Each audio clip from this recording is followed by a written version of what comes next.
Good afternoon and welcome back to Ridge Reviews. Today we're going to take a look at the upgrades that I made to my 2024 GMC Sierra 1500 elevation model. I'll go over some things I've done so far, some of the things that I'm looking at doing in the future. All of them are fairly simple upgrades to make. Most of them are fairly cost effective. There's only one that was a little more expensive, but all of them are pretty easy to do. I'll post the links to all of the different items that I purchased in the description below. And as always, if you like these types of videos, please click the like button below. And let's get into it. First, we're going to take a look at the overlays. I think these look really good. It does add to that blackout package look of the truck, and that's really the theme that I'm going for. Very simple to put on. These are just purchased at Amazon. They have an adhesive backing. You do want to make sure you prep and clean the chrome-looking logos that are under there before you apply them so they don't come off. But they went on easily. I think they look great. They're actually made quite well. Very inexpensive to buy and easy to do yourself. On the front of the truck, I kept the black theme going. Again, I got the big chunky GMC overlays. Again, these are just overlays like the back of the truck. They're very easy to apply. I didn't like the ones offered by GMC just because they have a silver kind of chrome outline, and I don't really have any other chrome on the truck, so they just didn't fit. I wanted it to go all black, and then I also carried that down to the front license plate. I just got the American flag blacked out. So at the back of the truck, I did go with a completely blacked out GMC and Sierra badging. I thought it looked very nice. I didn't like the ones, like I said, for the front of the truck that had the silver outline. I just don't have any other silver or chrome on the truck. These again are overlays, very, very easy to apply, with the note that you need to prepare the surface properly before you put them on, but very inexpensive, very easy, quick upgrade, and I think it really completes the whole blacked out look on the truck. One additional upgrade that I made to this, it's a little more special and customized for my truck, was to have some custom machined nameplates made for Turbomax. Turbomax does not have currently a logo that you can get in any kind of a plate from GMC, so when you get the Turbomax model, these are typically just black and blank, which is fine, but if you want to customize a little bit, there's a really nice place in Canada that you can order these custom machined pieces. Very, very easy. They just stick on over the top. There's a place already there for them. Very easy to apply. I think they're about $50 a piece, so it's a great upgrade to customize it. You can have it say whatever you want. They don't typically do trademark names, but I believe at the time that I ordered this, it was trademarked yet, so I got around that. As far as steps for this, I went with a step that was a little bit bigger, but one that kind of ran, I'll just call it horizontally with the bottom of the truck. I didn't want something that hung way down and killed my ground clearance. Already there's not a ton of ground clearance. It's okay in this truck, but I didn't want something that stuck way down. I'd see a variety of these that stick down, or they have a lot of silver on them. I went with something, again, just all blacked out, but ran parallel to the sides of the truck. This is from rough country. Again, assembled it, put it on myself. Pretty easy to do. Here's how it kind of looks from a distance. Again, you can see it doesn't hang down very far. It sits just about parallel to where you want to step, which I thought, again, was good. I wanted to keep some level of ground clearance there. One upgrade that I made that I think gave it an immediate, more aggressive look was to remove the general grabber tires that come on the truck standard and go with the Cooper Discovery Road and Trail. This is a new model from Cooper for this year. I think it gives it a much more aggressive look. Immediately looked like a huge upgrade to the truck. It has a much more aggressive tread pattern, but still quiet. And you don't have a whole lot of road noise from this, but it is 3-peak certified, so you can drive in light snow. A little bit better traction overall. Really changed the look of the truck from it coming from the factory. One other important upgrade I think everybody should have on these trucks, because they are not very difficult to do, are the wheel well liners. These trucks come in this model. It kind of depends on what option package you have, without wheel well liners. And I think they're just really, really important for the longevity of your truck, to keep it clean, to keep all of the crap out of the inside area around the bed of the truck.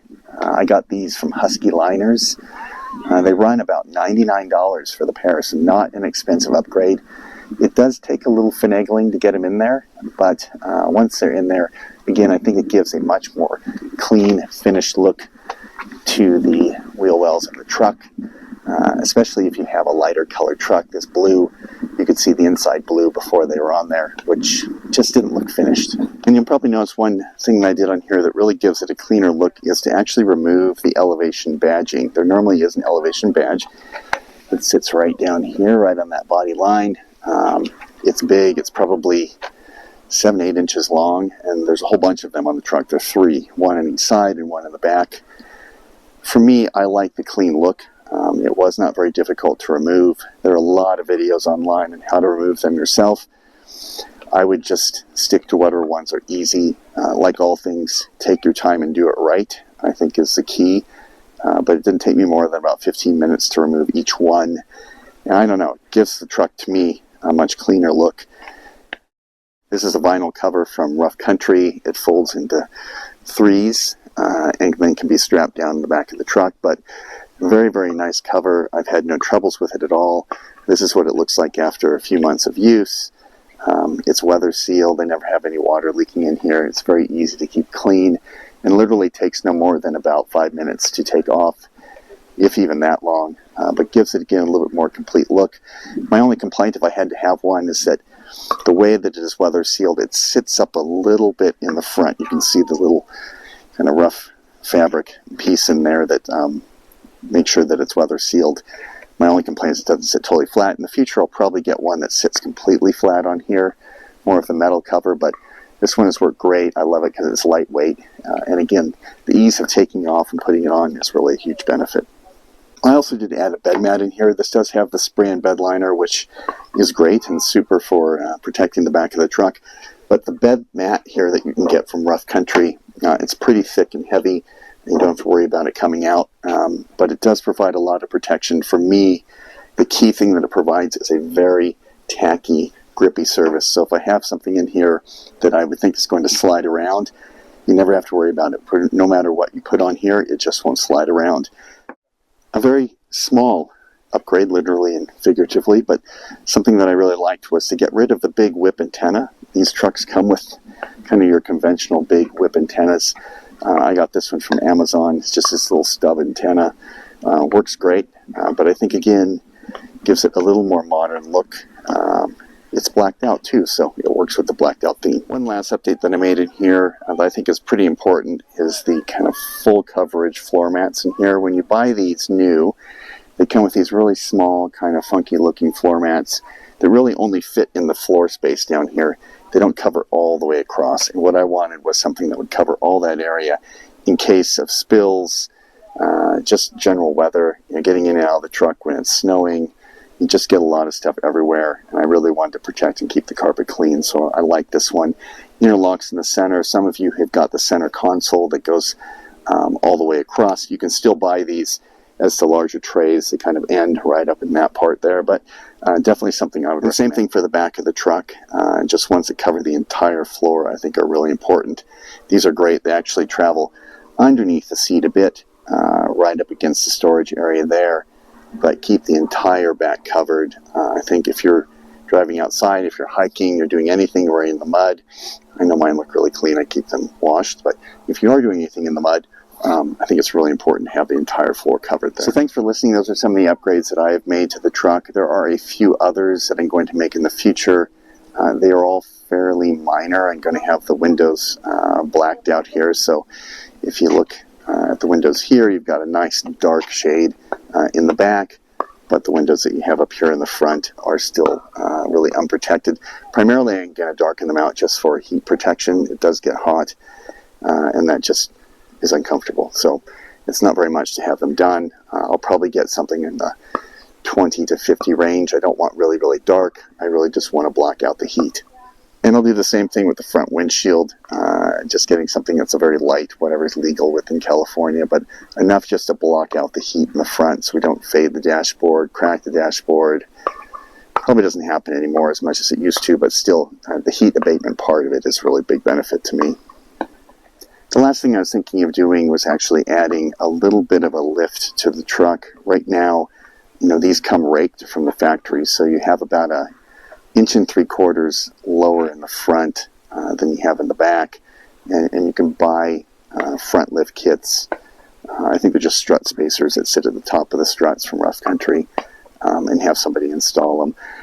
I go back and forth about it a little bit. The truck is raked a bit, and it would be nice to have it leveled out. It gives it a little bit more of an aggressive look, but taking a look at it yourself, you can see it is raked forward, but not by that much.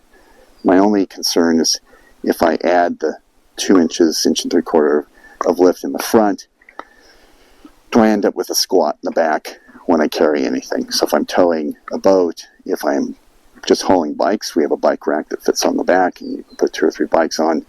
Does it end up squatting? That's my only concern. I don't like the squat look, so we'll see. So again, I appreciate you joining to hear about some of the upgrades I made and some I'm going to make in the future. As I continue to drive this truck, I'll post videos from time to time on my experience, any issues I've had.